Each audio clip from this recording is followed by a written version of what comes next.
Assalamualaikum warahmatullahi wabarakatuh, and a very good morning, everyone. Um, I would like to continue with the writing thesis. I'm going to complete the video series on the writing thesis. I've shared with you two parts, which is in the introduction and then the literature review. And probably today I'm going to just briefly talk about methodology. So methodology is in chapter 3 of your thesis.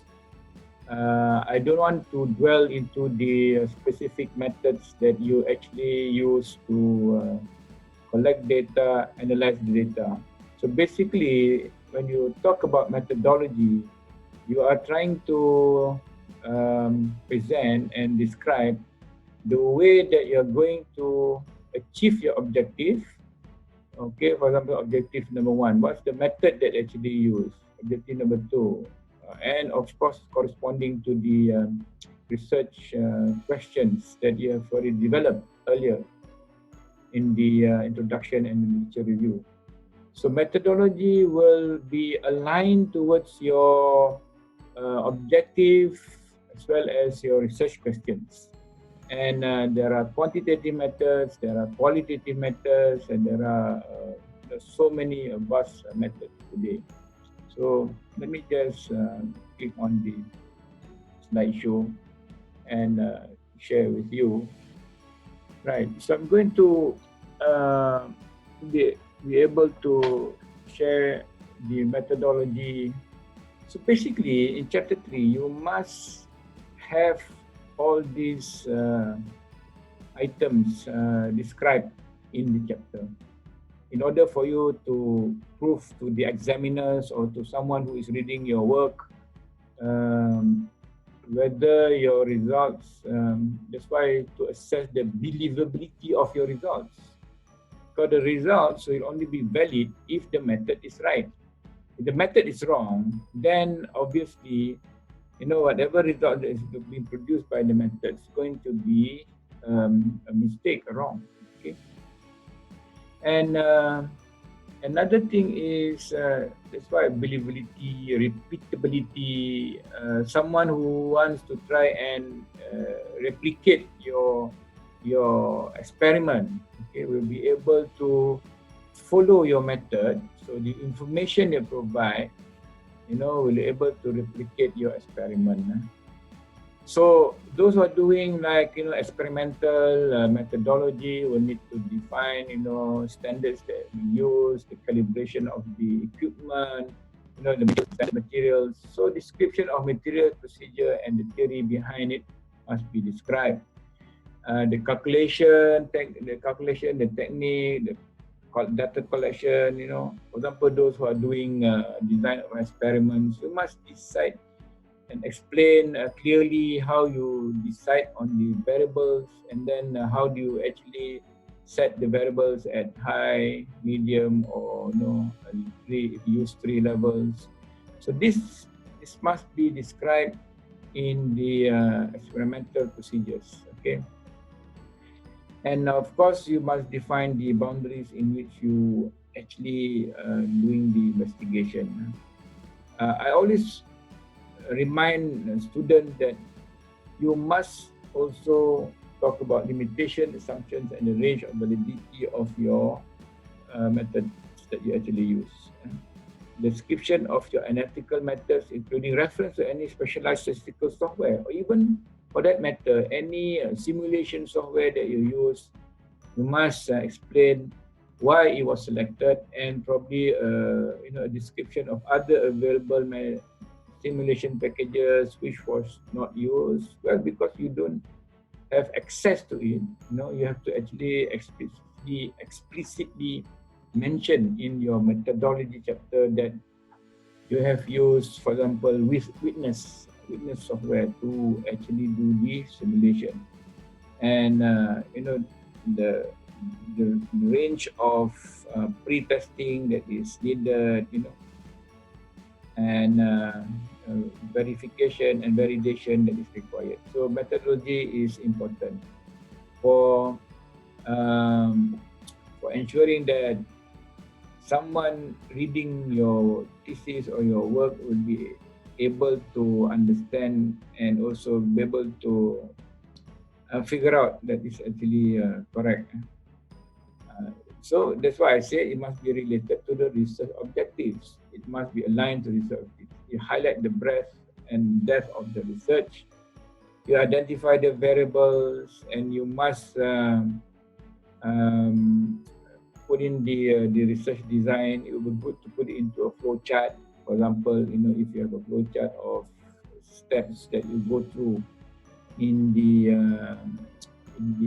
methodology. Okay, first you have to actually determine the variables. Then after determining the variables, you need to do some, for example, factor analyzing. Then after factor analyzing, then probably you can go straight to developing the structural equation model. Okay, the exploratory model or the final model. Okay, and your data collection plan, give a detailed sampling plan, the target population. Okay, this is very important for those who are doing, a survey kind of research. You must actually determine the population. Okay, and then what is your sampling plan? Is it random sampling? Is it convenience sampling? And so on. There are methods that have been established by previous researchers. That's why it is important to read previous research, previous PhD or master's work in order for us to, have a good, have the correct method. Correct method. Okay, so that's some other methods you should also address or answer this. Could one accurately replicate the study I've mentioned just now? For example, all the optional adjustable parameters on any census instrument that were used to acquire the data, can it be replicated? Is there enough information provided about any instruments used so that functionally equivalent instrument to be used to repeat the same experiment in a different context, for example? So replicability, repeatability will ensure that will determine whether your methodology is right or not. Okay, so in the methodology also, in some research, you have to describe your instrument that you use to gather the data, whether it is for the experiment, for the test, or even case studies. You have to actually come up with case study protocols.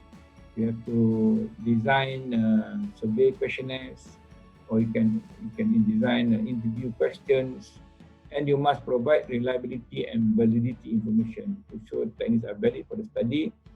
For example, a lot of instruments for survey purposes or variables determination. You do what you call reliability analysis using Cronbach alpha, for example. Okay, and describe how the variables will be measured. How you're going to actually use a Likert scale. You could 7 Likert scale, 10. So 10 Likert scales. Why you use 10? Why you use 7? So this needs to be described and explained so that it doesn't leave room for examiners or people like me to question whether you have you've done it correctly or not. Okay, in terms of procedure, you have to describe how the study will be conducted, and of course, in writing the final thesis, in proposals, probably you will mention how it will be conducted, but in the final thesis, you would want to put it in the past tense where the study was conducted through case study methodology, for example, and was referring from Robert Yin's case study book, for example, and multi-case, embedded design, whatever, you have to actually describe that.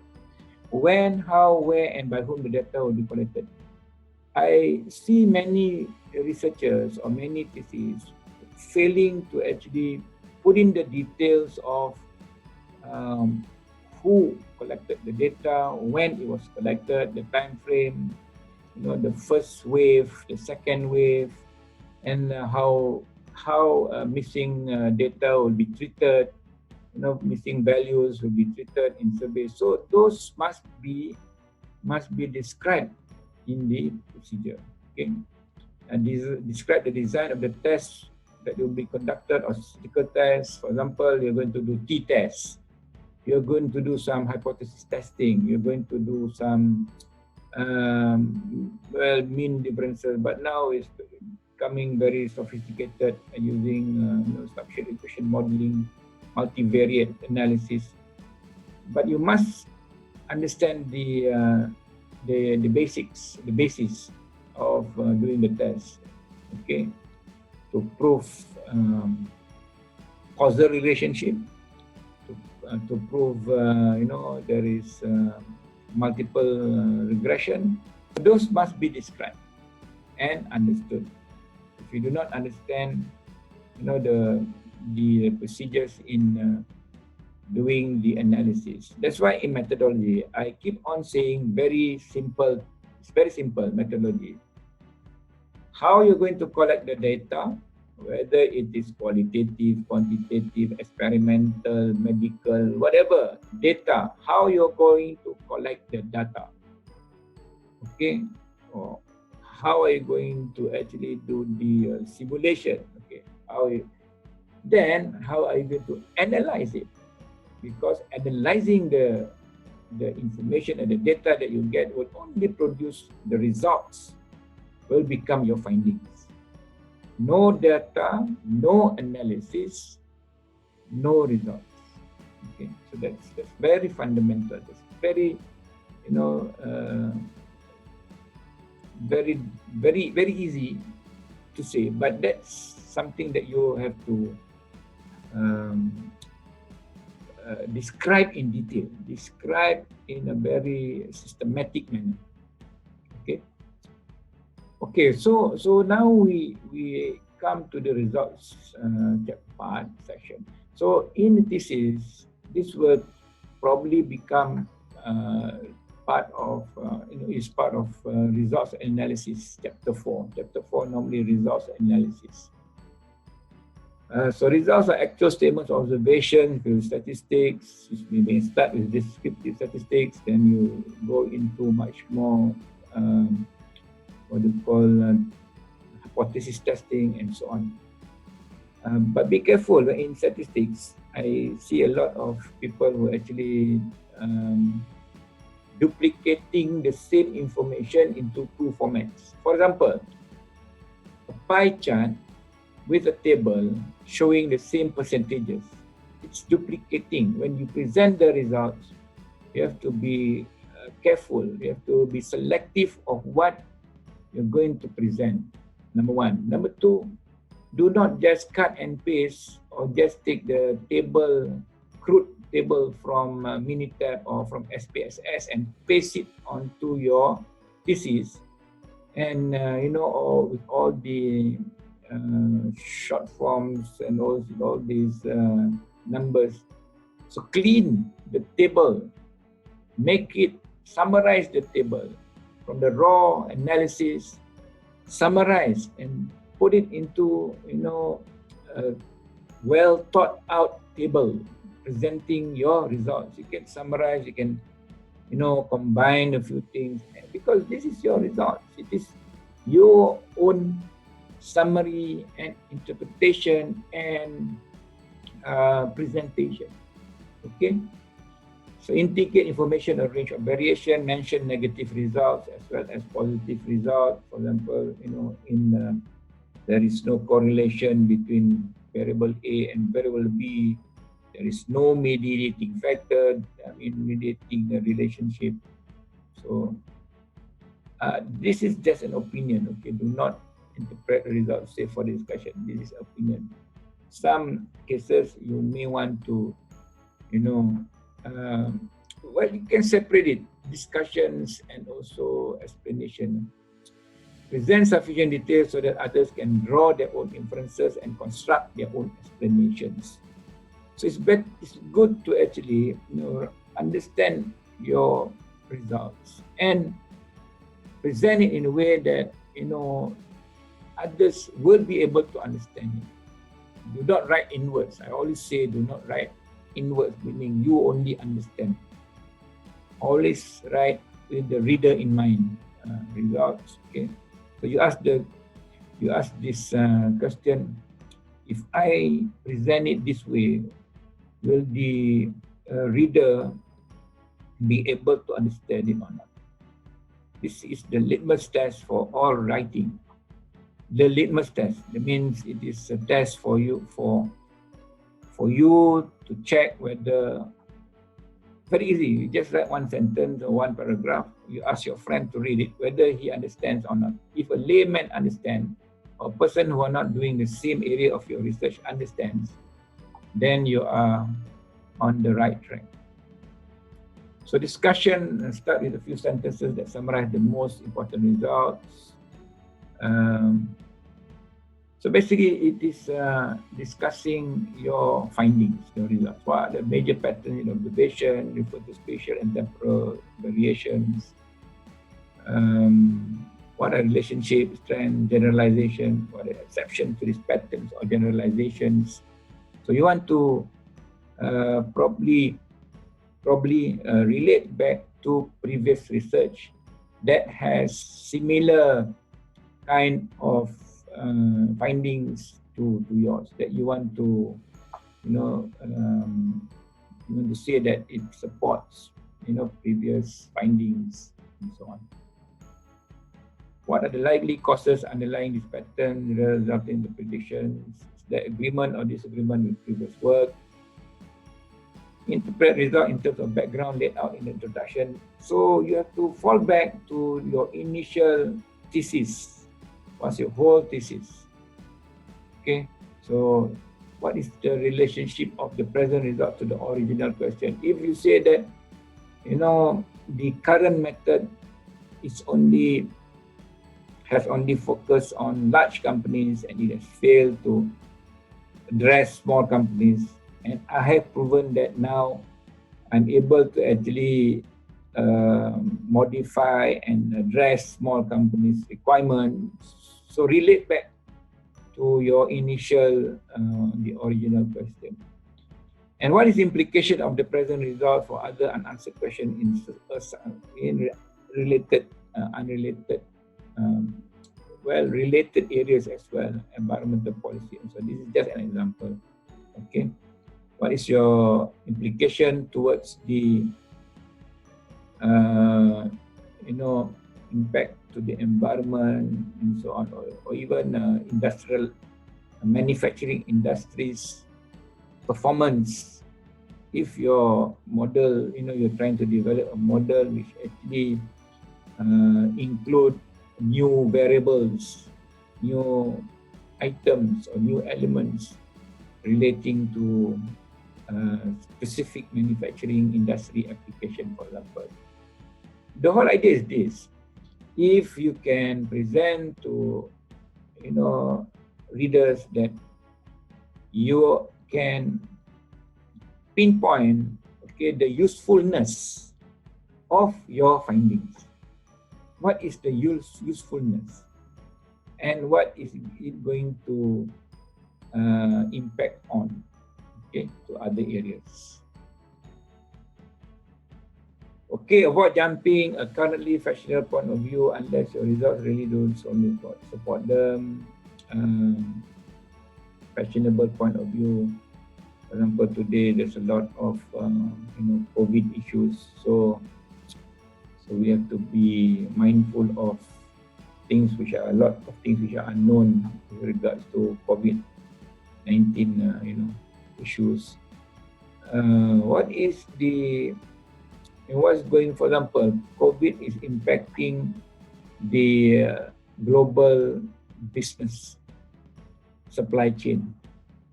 Okay, if you're developing a supply chain for crisis scenario, okay, so probably you want to, uh, don't say it is immediately applicable to the current situation, but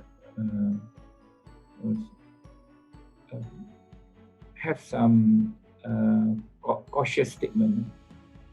What are the things we now know, understand that we didn't know is important to address, and because this will highlight the significance of your work, because you are telling others that previously we do not know that material A can withstand this temperature. Now I have proven that it can withstand this temperature. It can withstand this operating condition. This material can work at this speed. Previously, it was not shown. So these are, things which will enlighten. So what are things we now know, understand, and that we didn't know or understand before the present work.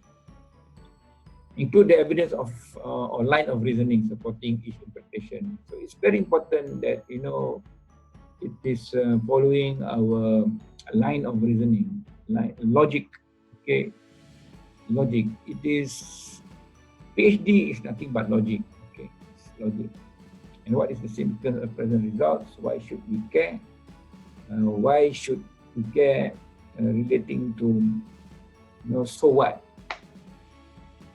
So that's very difficult question. If an examiner, if you write a thesis and you don't know, if you ask yourself, so what? We have found this. So what? Why should we care? Right. Discussions should be rich in references to previous work or similar work. However, interpretation are often too long and verbose. So limit your discussion. I found that in some areas in social sciences, the discussions are a bit lengthy. Keep on repeating, things that have been described in the results, and they describe again in the discussion. So try not to be too long. So is there material that does not contribute to one of the elements listed above? So this may be material that you want to consider deleting. Okay. So be concise, be precise, and if you have already mentioned and written it, sometimes I find students cut and paste the same paragraph in many areas in the thesis, and it end up in the discussion also, things which have already been mentioned in the literature review.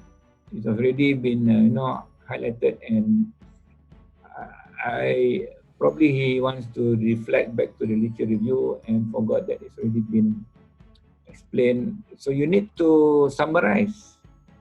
When you refer back to a particular reference, you summarize or put it in your own words. Break up the section into logical segments by using subheads. This is not only for discussion, it is throughout the thesis. Throughout the thesis, you need to break up section into logical segments by using subheadings. Okay, so that's why in part 1, I specifically request that you come out with table of content for every chapter, for every section, subsection.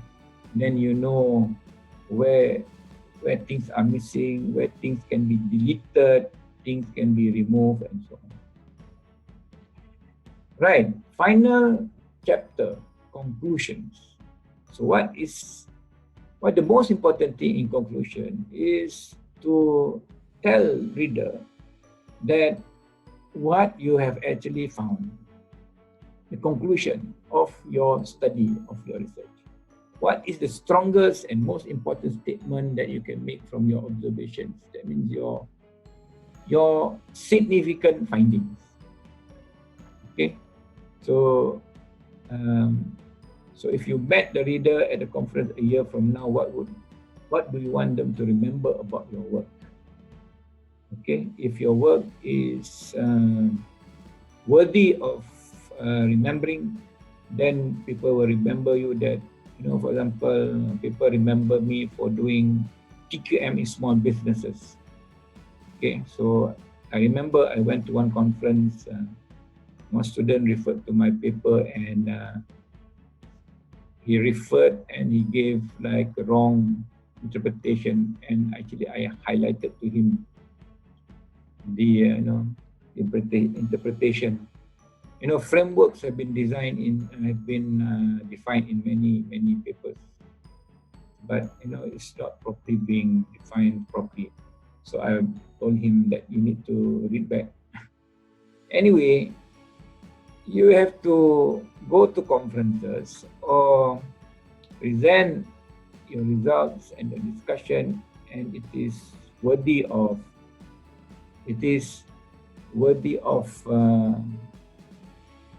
why should we care?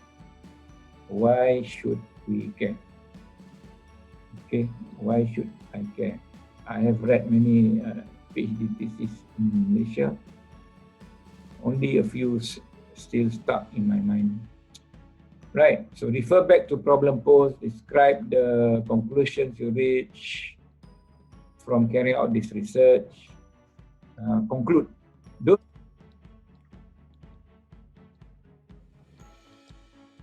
Okay, summarize your new observations, new interpretations, new insights that have resulted from the present work, and you must include the broader implications of your results, how it's going to impact the other, the areas in which you're going to implement it, for example, or the effect of it. Okay, and do not repeat word for word the abstract introduction or discussion. Do not repeat in the conclusions whatever you have discussed in the conclusion. And references must be complete as well. So make sure that the references are according to the format that is required. Obviously, there are now many systems, you can get from using software, but softwares are just softwares. They are not. You have to do your. They're not perfect. There's this bound to be errors, so you have to check by yourself. And so in the conclusions, probably put conclusion and future research. You can include recommendations, remedial action to solve the problem, include whenever it's appropriate the recommendations. Future research to fill up gaps in your, in our understanding, in your understanding, what are the future areas that probably you want to other people to explore that you didn't manage to explore within these 3 years or 4 years that you actually did study. Obviously, you cannot solve all the specific all the problems that you have found in the process of completing your work. And that's why it's important to provide cues or provide ideas for future researchers to actually continue where you have actually stopped. So direction for future investigation on these or related topics. So good abstract will always consist of, you must explain why the research is important. You give a summary of your major results. And the final sentences will explain the major implications of your work. It must be concise, readable, and quantitative, if it is quantitative-based research.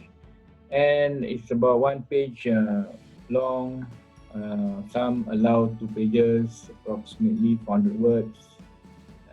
Generally do not have citations. Abstracts generally do not have citations. And information in the title should not be repeated in the abstract. You must try to consider answering this question. Good abstract will have, what did you do? So basically, it is background, the background of your study. Why did you do it? Okay, what question were you trying to answer? So this will require you to have objective statement. So one or two lines on background of the research, one or two, two lines, two sentences on objective, and then one or two sentences on the methods, one or two sentences on the results, and then one or two sentences on the implication or the significant findings relating to what others have not answered yet, and you have found the answer. So it must contain background, objective, methods, results, and conclusion or your claim to the significance of your work. So abstract is very important because this is the first thing that an examiner or person like lecturers or professors read and see whether it is a good research, excellent, good, average, poor. It's very obvious from the abstract whether the candidate is able to put it in a summary, executive summary, you may call it a summary, but it's abstract of the whole 3 years of work that has been put into it. Okay, so it's very crucial, and you must read it a few times before it's finalized. Well, this is just a joke, your to-do list. Finally, write to-do list. Okay, work on the thesis. Try to read done, it's done. Work on the thesis. What has not been done? Work on the thesis. Work on the thesis means write the thesis. Okay, write the thesis doesn't mean copy and paste from other references. Right means we have to put down our thoughts together. Okay, so I think I'm going to stop here and let you complete and do your writing up. And I wish you all the best. Good luck to all of you. If you have any questions, please email me at shahriyusuf@gmail.com. I'd be very happy to help you out, through emails, or even through meetings, direct conversations about what you can do, how you can actually achieve your objective of writing a good thesis that will be able for you to submit and get your higher qualifications. Thank you very much for your attention. Inshallah, I will share more if Allah permits. Inshallah. Till then, Assalamualaikum warahmatullahi taala wabarakatuh.